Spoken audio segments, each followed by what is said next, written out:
ಶ್ರೀ ಗುರುಗಣಪತಿಭ್ಯಾಂ ನಮಃ. ಶ್ರೀ ಶಾರದಾಂಬಾಯೈ ನಮಃ. ಎಲ್ಲ ನನ್ನ ಆತ್ಮೀಯ ವೀಕ್ಷಕ ಬಂಧುಗಳಿಗೆ ನಮಸ್ಕಾರ. ವೀಕ್ಷಕರೇ, ಶ್ರೀ ಪರಾಭವ ನಾಮ ಸಂವತ್ಸರ ಉತ್ತರಾಯಣ ಗ್ರೀಷ್ಮ ಋತು ಅಧಿಕ ಜ್ಯೇಷ್ಠ ಮಾಸ ಮೇ ತಿಂಗಳ ಮಾಸ ಭವಿಷ್ಯಗಳನ್ನು ತಿಳ್ಕೊಳ್ಳೋಣ. ಮೇ 2ನೇ ತಾರೀಕಿನಿಂದ 16ನೇ ತಾರೀಕಿನ ತನಕ ವೈಶಾಖ ಮಾಸ ಅನ್ನುವಂಥದ್ದು ನಡೆಯುತ್ತೆ. ಮೇ 17ನೇ ತಾರೀಕಿನಿಂದ 31ನೇ ತಾರೀಕಿನ ತನಕ ಅಧಿಕ ಜ್ಯೇಷ್ಠ ಮಾಸ ಅನ್ನುವಂಥದ್ದು ನಡೀತಾ ಇರುತ್ತೆ.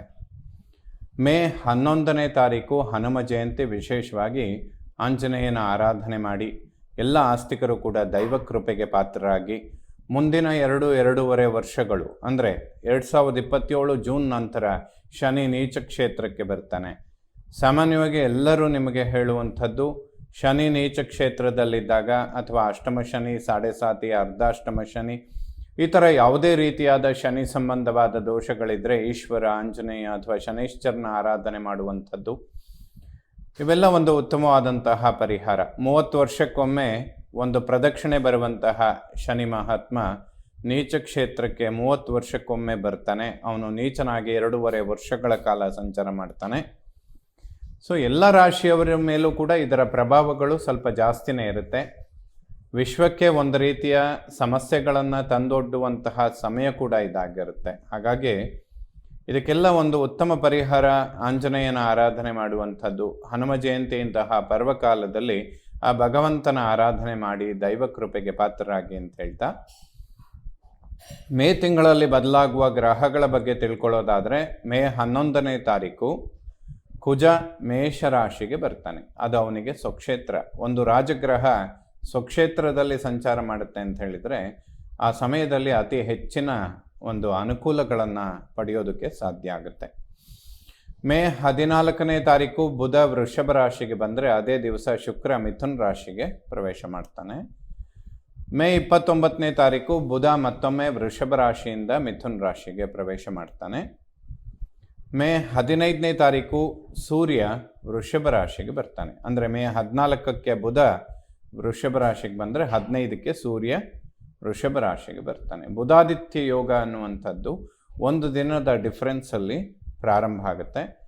ಆಲ್ಮೋಸ್ಟ್ ಮೇ 14ರಿಂದ ಮೇ 29ರ ತನಕ ಬುಧಾದಿತ್ಯ ಯೋಗ ಅನ್ನುವಂಥದ್ದು ನಡೆಯುತ್ತೆ. ಇದು ಸರ್ವೇ ಸಾಮಾನ್ಯವಾಗಿ ಇರಲೇಬೇಕಾದಂತಹ ಒಂದು ನಿಪುಣ ಯೋಗ. ಈ ಸಮಯದಲ್ಲಿ ಬಹಳಷ್ಟು ಅಭಿವೃದ್ಧಿಗಳನ್ನು ಎಕ್ಸ್ಪೆಕ್ಟ್ ಮಾಡೋದಕ್ಕೆ ಸಾಧ್ಯ ಆಗುತ್ತೆ. ಈ ಕಾಂಬಿನೇಷನ್ ಯಾವಾಗ ಉತ್ತಮ ಸ್ಥಾನಗಳಲ್ಲಿ ಬರುತ್ತೆ ಆ ಸಮಯದಲ್ಲಿ. ಈ ಮಾಸ ಬಹಳ ವಿಶೇಷ. ಯಾಕೆಂದರೆ ಒಂದು ಬುಧಾದಿತ್ಯ ಯೋಗ ನಡೆಯುವಂಥದ್ದು, ಇನ್ನೊಂದು ಬುಧ ಮತ್ತು ಶುಕ್ರರ ಒಂದು ಪರಿವರ್ತನಾ ಯೋಗ ನಡೆಯುವಂಥದ್ದು, ಇನ್ನೊಂದು ದೈವಗುರು ಮತ್ತು ದೈತ್ಯ ಗುರುವಿನ ಯುತಿ ಆಗುವಂಥದ್ದು. ಇವೆಲ್ಲವೂ ಕೂಡ ಬಹಳ ಒಂದು ಉತ್ತಮವಾದಂತಹ ಕಾಂಬಿನೇಷನ್ಗಳು ಈ ತಿಂಗಳಲ್ಲಿ ನಡೆಯುವಂಥದ್ದಾಗಿರುತ್ತೆ. ಸೊ ಈ ಎಲ್ಲ ಗ್ರಹಗಳ ಪರಿವರ್ತನೆಯಿಂದ ಮೇ ತಿಂಗಳಲ್ಲಿ ವೃಶ್ಚಿಕ ರಾಶಿಯವರ ಮಾಸ ಭವಿಷ್ಯ ಹೇಗಿರುತ್ತೆ ಅಂತ ತಿಳ್ಕೊಳ್ಳೋಣ. ವೃಶ್ಚಿಕ ರಾಶಿಯವರಿಗೆ ಆರೋಗ್ಯದ ವಿಚಾರಗಳಲ್ಲಿ ಬಹಳಷ್ಟು ಅನುಕೂಲಗಳನ್ನು ಎಕ್ಸ್ಪೆಕ್ಟ್ ಮಾಡ್ಬೋದು. ಏಕೆಂದರೆ ರಾಶಿ ಮತ್ತು ಲಗ್ನದ ಅಧಿಪತಿಯಾದಂತಹ ಕುಜ ಸ್ವಕ್ಷೇತ್ರದಲ್ಲಿರ್ತಾನೆ. ಮೇ 11ನೇ ತಾರೀಕಿನಿಂದ 1.5 ತಿಂಗಳ ಕಾಲ ಕುಜನ ಸಂಚಾರ ವೃಶ್ಚಿಕ ರಾಶಿಯವರಿಗೆ ಬಹಳಷ್ಟು ಅನುಕೂಲಗಳನ್ನು ತಂದುಕೊಡುತ್ತೆ. ಕಳೆದ 1.5 ವರ್ಷಗಳಿಂದ ಹೆಚ್ಚಿನದಾಗಿ ಯಾವಾಗ ಪಂಚಮ ಶನಿ ಪ್ರಾರಂಭ ಆಯಿತು ಅಲ್ಲಿಂದ ವೃಶ್ಚಿಕ ರಾಶಿಯವರಿಗೆ ಸ್ವಲ್ಪ ಟೆನ್ಷನ್ಗಳು ನಡೀತಾನೆ ಬಂದಿರುತ್ತೆ. ಬಟ್ ಈಗ ಮುಂದಿನ ತಿಂಗಳು ಜೂನ್ 1ನೇ ತಾರೀಕಿನಿಂದ ಗುರುಬಲ ಅನ್ನುವಂಥದ್ದು ಪ್ರಾರಂಭ ಆಗುತ್ತೆ. ಗುರುವಿನ ಒಂದು ಅನುಗ್ರಹ ವೃಶ್ಚಿಕ ರಾಶಿಯವರಿಗೆ ಇನ್ನೊಂದು 2-3 ವರ್ಷಗಳ ಕಾಲ ತುಂಬ ಸ್ಟ್ರಾಂಗ್ ಆಗಿರುತ್ತೆ. ಯಾಕೆಂದರೆ ದ್ವಿತೀಯ ಮತ್ತು ಪಂಚಮಾಧಿಪತಿ ಒಂದು ಕುಟುಂಬ, ಧನಸ್ಥಾನ, ಜ್ಞಾನ, ಸಂತಾನ ಸ್ಥಾನ, ಇಂತಹ ಪ್ರಬಲವಾದ ಸ್ಥಾನಾಧಿಪತಿಯಾಗಿ ಗುರು ಉಚ್ಚ ಕ್ಷೇತ್ರಕ್ಕೆ ಬರ್ತಾನೆ. ಕಳೆದ 2-3 ವರ್ಷಗಳಿಂದ ಏನೆಲ್ಲ ವೆಯ್ಟಿಂಗಲ್ಲಿರುತ್ತೆ ವೃಶ್ಚಿಕ ರಾಶಿಯವರಿಗೆ ಅದೆಲ್ಲ ಪೂರ್ಣ ಆಗುವಂತಹ ಸಮಯ ಇದಾಗಿರುತ್ತೆ. ಬಹಳ ಉತ್ತಮವಾದಂತಹ ಸಮಯ. ಆರೋಗ್ಯದಲ್ಲಿ ಅಭಿವೃದ್ಧಿ, ಮಾನಸಿಕ ನೆಮ್ಮದಿ ಇದನ್ನೆಲ್ಲ ಕಾಣ್ಬೋದು. ಸ್ವಲ್ಪ ಈ ತಿಂಗಳು ಫ್ಲಕ್ಚುಯೇಷನ್ ಇರುತ್ತೆ. ಏನು ಅಂದರೆ ಹೆಚ್ಚಿನದಾಗಿ ಅನಿರೀಕ್ಷಿತ ಅಥವಾ ಅನಿವಾರ್ಯವಾಗಿ ಖರ್ಚುಗಳನ್ನು ಮಾಡಲೇಬೇಕಾದಂತಹ ಪರಿಸ್ಥಿತಿಗಳು ಸ್ವಲ್ಪ ಜಾಸ್ತಿ ಬರುತ್ತೆ ಈ ತಿಂಗಳಲ್ಲಿ. ಏಕೆಂದರೆ ಗುರು ಮತ್ತು ಶುಕ್ರ ಇಬ್ಬರು ಅಷ್ಟಮದಲ್ಲಿದ್ದು ಧನಸ್ಥಾನವನ್ನು ನೋಡ್ತಾರೆ. ಅವರಿಬ್ಬರು ಸ್ವಲ್ಪ ಅನಿವಾರ್ಯವಾಗಿ ಖರ್ಚು ಮಾಡಲೇಬೇಕಾದಂತಹ ಸಂದರ್ಭಗಳು ಬರುತ್ತೆ. ಸಾಧ್ಯವಾದಷ್ಟು ಅವಾಯ್ಡ್ ಮಾಡಿ ಅಥವಾ ಅನವಶ್ಯಕ ಖರ್ಚುಗಳನ್ನು ಕಡಿಮೆ ಮಾಡ್ಕೊಳ್ಳಿ. ಹೇಗಿದ್ದರೂ ಬರುವಂಥದ್ದಿದೆ, ಸ್ವಲ್ಪ ಕಡಿಮೆ ಮಾಡಿದರೆ ಬೆಟರ್. ಜಸ್ಟ್ ಇವೆಲ್ಲ 1-1.5 ತಿಂಗಳು, ಜೂನಿಂದ ನಿಮಗೆ ಎಲ್ಲ ವಿಚಾರಗಳಲ್ಲಿ ವೃಶ್ಚಿಕ ರಾಶಿಯವರಿಗೆ ಮೇಯ್ನ್ ಹಣಕಾಸು, ಉದ್ಯೋಗ, ವಿವಾಹ, ಸಂತಾನ, ಆರೋಗ್ಯ ಇದರಲ್ಲೆಲ್ಲ ಕಂಟಿನ್ಯೂಸ್ ಆಗಿ ಅಭಿವೃದ್ಧಿಗಳನ್ನು ಕಾಣ್ತೀರಾ. ವಾಕ್ಸ್ಥಾನದ ಮೇಲೆ ಗುರು ಶುಕ್ರರ ದೃಷ್ಟಿ, ವಾಕ್ಯಗಳಿಂದ ಯಶಸ್ಸು, ವಿಶೇಷವಾದ ಗೌರವ, ಸ್ಥಾನಮಾನ, ಪ್ರತಿಷ್ಠೆ ಇದೆಲ್ಲ ಪಡೆಯೋದಕ್ಕೆ ಸಾಧ್ಯ. ಖರ್ಚುಗಳನ್ನು ಸ್ವಲ್ಪ ಮೇಂಟೈನ್ ಮಾಡ್ಕೊಳ್ಳಿ. ಒಡ ಹುಟ್ಟುಗಳ ನಡುವೆ ಸಾಮರಸ್ಯ, ಬಾಂಧವ್ಯ, ಅಣ್ಣ ತಮ್ಮಂದ್ರೆ ಯಾರಾದರೂ ಇದ್ದರೆ ತುಂಬ ಒಬ್ಬರಿಂದ ಒಬ್ಬರಿಗೆ ಅನುಕೂಲಗಳು ಉಂಟಾಗುತ್ತೆ. ಒಬ್ಬರಿಂದ ಯಾವುದೇ ಸಮಸ್ಯೆಗಳು ಬರೋದಕ್ಕೆ ಅವಕಾಶ ಇರೋದಿಲ್ಲ. ಖಂಡಿತ ಶುಭ ಫಲಗಳನ್ನು ಕಾಣ್ತೀರಾ. ಬುಧ ಶುಕ್ರರ ಒಂದು ಪರಿವರ್ತನಾ ಯೋಗ ಜೊತೆಗೆ ಒಂದು ಬುಧಾದಿತ್ಯ ಯೋಗ ಬಹಳಷ್ಟು ಅನುಕೂಲಗಳನ್ನು ಕೊಡುತ್ತೆ. ವಿದ್ಯಾರ್ಜನೆ ಮಾಡುವಂತಹ ಮಕ್ಕಳಿಗೆ ಸ್ವಲ್ಪ ಟೆನ್ಷನ್ ಅಥವಾ ಸೋಮಾರಿತನ ಅಥವಾ ಎಕ್ಸಾಮ್ ಟೈಮಲ್ಲಿ ಓದಿದ್ದು ಮರ್ತು ಹೋಗೋದು ಇವೆಲ್ಲ ಜಾಸ್ತಿ ಇರುತ್ತೆ. ಏಕೆಂದರೆ ಪಂಚಮ ಶನಿ ಜೊತೆಗೆ 4ನೇ ಮನೆಯಲ್ಲಿ ರಾಹು ಇದ್ದಾನೆ. ಸೊ ಈ ಒಂದು ಕನ್ಫ್ಯೂಷನ್ಗಳನ್ನು ಸ್ವಲ್ಪ ಕ್ರಿಯೇಟ್ ಮಾಡುತ್ತೆ. ಸೊ ಎಜುಕೇಷನಲ್ಲಿರೋರು ಸ್ವಲ್ಪ ಪ್ರಯತ್ನ ಜಾಸ್ತಿ ಮಾಡಬೇಕು. ಜೂನ್ ನಂತರ ಇವೆಲ್ಲ ಪರಿಹಾರ ಆಗುತ್ತೆ, ಒಮ್ಮೆಲೆ ಪರಿಹಾರ ಆಗುತ್ತೆ. ಮುಂದಿನ ಒಂದು 2-3 ವರ್ಷಗಳು ಮಕ್ಕಳ ವಿದ್ಯಾಭ್ಯಾಸ ತುಂಬ ಉತ್ತಮ ಸ್ಥಿತಿಗೆ ಬರುತ್ತೆ ಅಂತ ಹೇಳ್ಬೋದು. ಮತ್ತು ಯಾವುದೇ ಪ್ರಾಪರ್ಟಿ, ವಾಹನ ಇಂಥದ್ದನ್ನು ಖರೀದಿ ಮಾಡುವಂಥದ್ದಿದ್ದರೆ, ಮನೆ ಕಟ್ಟುವಂತಹ ವಿಚಾರಗಳಿದ್ದರೆ, ಭೂಮಿಗೆ ಸಂಬಂಧಪಡುವಂತಹ ವಿಚಾರಗಳಿದ್ದರೆ ಜೂನ್ ನಂತರ ಖಂಡಿತವಾಗ್ಲೂ ಮಾಡ್ಕೊಳ್ಬೋದು. ಲೈಫ್ ಟೈಮ್ ಸಪೋರ್ಟ್ ಸಿಗುತ್ತೆ ಇದಕ್ಕೆ, ಖಂಡಿತ ಒಳ್ಳೆಯದಾಗುತ್ತೆ. ಆಲ್ಮೋಸ್ಟ್ 1 ವರ್ಷಗಳಿಂದ ಒಂದು ರೀತಿ ಸಂಗ್ರಾಮದ ಸಮಯ ಅಂತ ಹೇಳುತ್ತೆ. ಬಟ್ ಈಗ ಅದೆಲ್ಲ ಒಂದು ಸಲ್ಯೂಷನ್ ಕೊಡುವಂತಹ ಸ್ಥಿತಿಗೆ ಬರುತ್ತೆ. ವಿದ್ಯಾರ್ಜನೆ ಮಾಡುವಂತಹ ಮಕ್ಕಳಿಗೆ ಶುಭ ಆಗುತ್ತೆ. ಆಸ್ತಿಪಾಸ್ತಿಗಳು, ಪ್ರಾಪರ್ಟಿ, ಮನೆ ಕಟ್ಟುವಂಥದ್ದು, ವಾಹನ ಖರೀದಿ ಮಾಡುವಂಥದ್ದು ಇವೆಲ್ಲದೂ ಕೂಡ ಶುಭ. ಸಂತಾನದ ವಿಚಾರದಲ್ಲೂ ಕೂಡ ವೃಶ್ಚಿಕ ರಾಶಿಯವರು ಖಂಡಿತವಾಗ್ಲೂ ಅನುಕೂಲಗಳನ್ನು ಕಾಣ್ತೀರಾ. ಯಾವುದೇ ಶತ್ರುಬಾಧೆಗಳಿರೋದಿಲ್ಲ. ಸ್ನೇಹಿತರು ಒಬ್ಬರಿಂದ ಒಬ್ಬರಿಗೆ ತುಂಬ ಹೆಲ್ಪ್ಫುಲ್ ಅಂತ ಹೇಳ್ಬೋದು. ಪಾರ್ಟ್ನರ್ಶಿಪ್, ವ್ಯವಹಾರ, ಬಿಸ್ನೆಸ್ ಏನಾದರೂ ಹೊಸದಾಗಿ ಪ್ರಾರಂಭ ಮಾಡುವಂಥದ್ದಿದ್ದರೆ ಜೂನ್ ನಂತರ ಮಾಡ್ಕೊಳ್ಳೋದು ಖಂಡಿತ ಒಳಿತಾಗುತ್ತೆ, ಖಂಡಿತ ಸಕ್ಸಸ್ ಕೊಡುತ್ತೆ. ಇನ್ನು ವೈವಾಹಿಕ ಜೀವನ, ವೃಶ್ಚಿಕ ರಾಶಿಯವರಿಗೆ ಇದೊಂದು ದೊಡ್ಡ ಸಮಸ್ಯೆ ಅಂತ ಹೇಳ್ಬೋದು. ಅಂದರೆ ಪಂಚಮ ಶನಿಯ ಪ್ರಭಾವಗಳು ವಿವಾಹಗಳನ್ನು ವಿಳಂಬ ಮಾಡೋದಕ್ಕೆ, ಏಕೆಂದರೆ ಸಂತಾನನೂ ವಿಳಂಬ, ವಿವಾಹನೂ ವಿಳಂಬ. 5th ಅಲ್ಲಿ ಶನಿ ಕೂತ್ಕೊಂಡು 7th ಹೌಸನ್ನು ನೋಡ್ತಾನೆ. ಸೊ ಆ 2 ಕಾಂಬಿನೇಷನ್ ಮೇಲೆ, ಅಂದರೆ ವೈವಾಹಿಕ ಜೀವನದ ಮೇಲೂ ಕೂಡ ಶನಿಯ ಒಂದು ದೃಷ್ಟಿ ಇದೆ, ಸಂತಾನಕ್ಕೂ ವಿಳಂಬ ಆಗುವ ಸ್ಥಾನದಲ್ಲಿದ್ದಾನೆ. ಸೊ ಇದೆಲ್ಲ ಗುರುಬಲ ಬಂದ ನಂತರ ಪರಿಹಾರ ಆಗುತ್ತೆ. ಬಟ್ ಜಾತಕದ ಹೊಂದಾಣಿಕೆಗಳನ್ನು ಮಾಡ್ಕೊಳ್ಳೋದು ತುಂಬ ಅವಶ್ಯಕ. ತುಂಬ ಡಿಲೇ ಮಾಡಬೇಡಿ. ಈಗ ಆಲ್ರೆಡಿ ಅವೆಲ್ಲ ತುಂಬ ಡಿಲೇ ಆಗೋಗಿರುತ್ತೆ. ಬಟ್ ಜೂನ್ 1ನೇ ತಾರೀಕಿನಿಂದ ಪ್ರಾರಂಭ ಆಗುವ ಗುರುಬಲ ಆಲ್ಮೋಸ್ಟ್ 2-3 ವರ್ಷಗಳ ಕಾಲ ವೃಶ್ಚಿಕ ರಾಶಿಯವರಿಗೆ ಸಪೋರ್ಟ್ ಮಾಡುತ್ತೆ.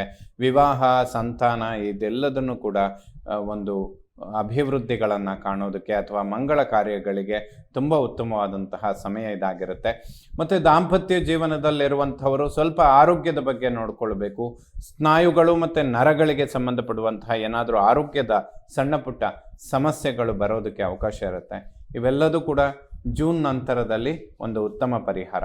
ಅಷ್ಟಿದ್ರೂ ಕೂಡ ಈ ಸಮಯದಲ್ಲಿ ಯಾಕೆಂದರೆ ಸಪ್ತಮಾಧಿಪತಿಯಾಗಿ ಶುಕ್ರ ಅಷ್ಟಮದಲ್ಲಿರ್ತಾನೆ, ಗುರು ಕೂಡ ಅಷ್ಟಮದಲ್ಲಿದೆ, ಸಪ್ತಮ ಭಾವದ ಮೇಲೆ ಶನಿ ದೃಷ್ಟಿ ಬೀಳುತ್ತೆ. ಸೊ ಏನೇ ಆರೋಗ್ಯದ ಸಮಸ್ಯೆಗಳು ದಂಪತಿಗಳ ನಡುವೆ ಇದ್ದರೆ ಇದು ಕೇವಲ ತಾತ್ಕಾಲಿಕ. ಜೂನ್ ನಂತರದಲ್ಲಿ ಬಹಳ ಬೇಗ ಅನುಕೂಲಗಳನ್ನು, ಆರೋಗ್ಯ ಮತ್ತು ಮಾನಸಿಕ ನೆಮ್ಮದಿ ಇದರಲ್ಲಿ ಕಾಣೋದಕ್ಕೆ ಸಾಧ್ಯ ಆಗುತ್ತೆ. ಅಷ್ಟಮದಲ್ಲಿರುವಂತಹ ಗುರು ಶುಕ್ರರ ದೃಷ್ಟಿ ಧನಸ್ಥಾನದ ಮೇಲೆ ಬೀಳೋದ್ರಿಂದ ಅನಿರೀಕ್ಷಿತ ಖರ್ಚುಗಳು ಅನಿವಾರ್ಯವಾಗಿ ಮಾಡಲೇಬೇಕಾದಂಥದ್ದು ಸ್ವಲ್ಪ ಜಾಸ್ತಿ ಬರುತ್ತೆ. ಇವೆಲ್ಲ ಜಸ್ಟ್ 1 ತಿಂಗಳು ಮಾತ್ರ ನಡೆಯುತ್ತೆ. ಮುಂದಿನ ತಿಂಗಳಿಂದ ಆಲ್ಮೋಸ್ಟ್ ಫೈನಾನ್ಷಿಯಲ್ ಇಂಪ್ರೂವ್ಮೆಂಟ್ಗಳನ್ನು ವೃಶ್ಚಿಕ ರಾಶಿಯವರು ಖಂಡಿತ ನೋಡ್ತೀರಾ. ಕರ್ಮ, ಉದ್ಯೋಗ, ವೃಶ್ಚಿಕ ರಾಶಿಯವರಿಗೆ ಉದ್ಯೋಗ ಕ್ಷೇತ್ರದಲ್ಲಿ ಏನಾದರೂ ಪರಿವರ್ತನೆಗಳು ಅಥವಾ ಪ್ರಮೋಷನ್ಗಳನ್ನು ಎಕ್ಸ್ಪೆಕ್ಟ್ ಮಾಡಿದರೆ ಖಂಡಿತ ಅಕ್ಟೋಬರ್ ಒಳಗಡೆ ಯಾವುದೇ ಆಪರ್ಚುನಿಟಿ ಬಂದರೆ ಅಕ್ಸೆಪ್ಟ್ ಮಾಡ್ಕೊಳ್ಳಿ. ಮುಂದಿನ ದಿನಗಳಲ್ಲಿ ಬಹಳ ದೊಡ್ಡ ಅಭಿವೃದ್ಧಿಗಳನ್ನು ಉದ್ಯೋಗ ಕ್ಷೇತ್ರದಲ್ಲಿ ಕಾಣೋದಕ್ಕೆ ಸಾಧ್ಯ. ಭಾಗ್ಯೋದಯಗಳನ್ನು ಕೊಡ್ತಾನೆ ಗುರು, ಭಾಗ್ಯಸ್ಥಾನಕ್ಕೆ ಬರ್ತಾನೆ, ಕರ್ಮ ಉದ್ಯೋಗದಲ್ಲಿ ಅಭಿವೃದ್ಧಿಗಳನ್ನು ಕಾಣ್ತೀರಾ. ಮುಂದಿನ ವರ್ಷ ಈ ಒಂದು ಆಗಸ್ಟ್ ಸೆಪ್ಟೆಂಬರ್ ಸಮಯದಲ್ಲಿ, ಅಂದರೆ 2026 ಆಗಸ್ಟ್ ಸೆಪ್ಟೆಂಬರಲ್ಲಿ ಉದ್ಯೋಗ ಕ್ಷೇತ್ರದಲ್ಲಿ ಏನಾದರೂ ಒಂದು ಉತ್ತಮವಾದಂತಹ ಹೆಸರು, ಸ್ಥಾನಮಾನ, ಪ್ರತಿಷ್ಠೆ, ಪ್ರಮೋಷನ್ ಅಥವಾ ಹೊಸ ಉದ್ಯೋಗ ಇದೆಲ್ಲದೂ ವೃಶ್ಚಿಕ ರಾಶಿಯವರಿಗೆ ಲಭ್ಯ ಆಗೋದಕ್ಕೆ ಕಾರಣ ಇರುತ್ತೆ. ಅದಕ್ಕೆ ಈಗಿಂದ ಒಂದು ಆಪರ್ಚುನಿಟಿ ಅನ್ನುವಂಥದ್ದು ಖಂಡಿತ ಸೃಷ್ಟಿಯಾಗುತ್ತೆ. ತಂದೆಯ ಆರೋಗ್ಯದಲ್ಲಿ ಅಭಿವೃದ್ಧಿ, ಭಾಗ್ಯೋದಯ, ಪಿತ್ರಾರ್ಜಿತ ಆಸ್ತಿಗಳು ಅನುಕೂಲಕ್ಕೆ ಬರುವಂಥದ್ದು ಇದನ್ನೆಲ್ಲ ಕಾಣೋದಕ್ಕೆ ಸಾಧ್ಯ. ಭಾಗ್ಯದಲ್ಲಿ ಗುರು ಉಚ್ಚನಾಗುವಂಥದ್ದು. ಆಗಸ್ಟ್ ಸೆಪ್ಟೆಂಬರ್ ಟೈಮಲ್ಲಿ ಈ ವರ್ಷದ ಇನ್ನೊಂದು 4-5 ತಿಂಗಳಲ್ಲಿ ಸೂರ್ಯ ಸ್ವಕ್ಷೇತ್ರದಲ್ಲಿರ್ತಾನೆ, ಗುರು ಉಚ್ಚ ಕ್ಷೇತ್ರದಲ್ಲಿರ್ತಾನೆ. ಕರ್ಮ ಉದ್ಯೋಗ ಸ್ಥಾನದಲ್ಲಿ ಸೂರ್ಯನ ಸಂಚಾರ ಆಗುತ್ತೆ ಮುಂದಿನ ದಿನಗಳಲ್ಲಿ. ಅದಕ್ಕೆ ಈಗಿಂದ ಒಂದು ಒಳ್ಳೆ, ಅಂದರೆ ಮುಂದಿನ ತಿಂಗಳು 1ನೇ ತಾರೀಕಿನಿಂದನೇ ಅದಕ್ಕೊಂದು ಉತ್ತಮವಾದ ಫೌಂಡೇಶನ್ ಸಿಗುತ್ತೆ. ವೃಶ್ಚಿಕ ರಾಶಿಯವರು ಈ 1 ತಿಂಗಳು ಅಥವಾ 1.5 ತಿಂಗಳು ಉದ್ಯೋಗದಲ್ಲಿ ಯಾವುದೇ ಪರಿವರ್ತನೆಗಳನ್ನು ಮಾಡಬೇಡಿ.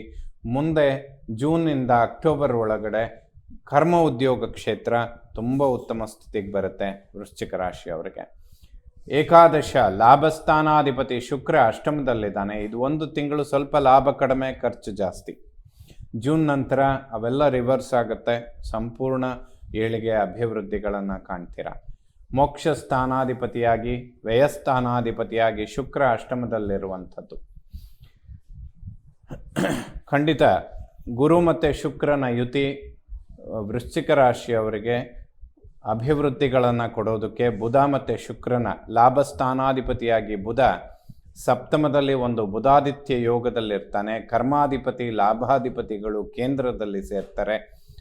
ಇದು ತುಂಬ ಅಭಿವೃದ್ಧಿಗಳನ್ನು ಕೊಡೋದಕ್ಕೆ ಕಾರಣವಾಗುತ್ತೆ. ವೃಶ್ಚಿಕ ರಾಶಿಯವರಿಗೆ ಜೂನಲ್ಲಿ ಪ್ರಾರಂಭ ಆಗುವ ಗುರುಬಲ 2-3 ವರ್ಷಗಳು ಒಂದೇ ತುಂಬ ಫ್ಲಕ್ಚುಯೇಷನ್ಗಳಿಲ್ಲದೆ ಸ್ಟೇಬಲ್ ಆಗಿ ಅಭಿವೃದ್ಧಿಗಳನ್ನು ಕೊಡುತ್ತೆ. ಈ 1 ತಿಂಗಳು ಸ್ವಲ್ಪ ಖರ್ಚುಗಳು ಜಾಸ್ತಿ ಇರುತ್ತೆ, ಇದನ್ನು ಅವಾಯ್ಡ್ ಮಾಡ್ಕೊಳ್ಳಿ.